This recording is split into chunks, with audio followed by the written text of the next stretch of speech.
Journal Record Capital correspondent Catherine Sweeney joins us with more stories making news in business this week. Catherine, thanks for joining us. Thank you for having me. Oklahoma has submitted its plan to put work requirements on thousands of people who get Medicaid. What's involved with that plan? Medicaid is the program that uses state and federal money to give low-income residents health coverage. In Oklahoma, we didn't expand Medicaid, so it mostly goes to children, people with disabilities, pregnant women, and parents who don't make very much money.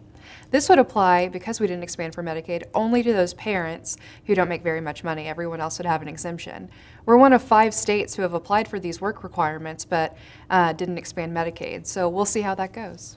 OG&E has moved to buy 2 new power plants, one of which has long made headlines about the coal ash pollution that it leaves behind. Tell us about the deal.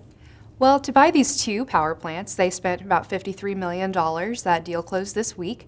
It was announced this week. One of those, yes, is the Shady Point facility. It's in southeastern Oklahoma. It has had some headlines written about it because of pollution issues. One of the byproducts of burning coal for electricity is coal ash, and it can be toxic. At that facility, they truck it to the next town, Bacoshi, and residents there say they have health problems because of the coal ash.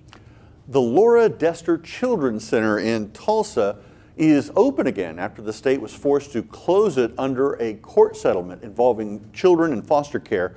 What's happened to bring that facility back to life? Right. It closed this summer because there had been a federal class action lawsuit that said that children who were housed there because they couldn't find foster parents for them had been getting abused. They closed it, and now they're opening a treatment facility there for children who have intellectual disabilities or emotional disturbances. They're going to have a residential treatment program for these kids who are as young as 9 years old. Now, Spirit AeroSystems is adding new jobs in an expansion project. How many new openings will this create? Over 3 years, 250 jobs will open up. They'll also be spending $80 million in capital improvement projects. They're doing that with some help from the state and from the city. Tulsa put in about $5 million for that. Catherine Sweeney with the Journal Record, thanks for joining us. Thank you for having me.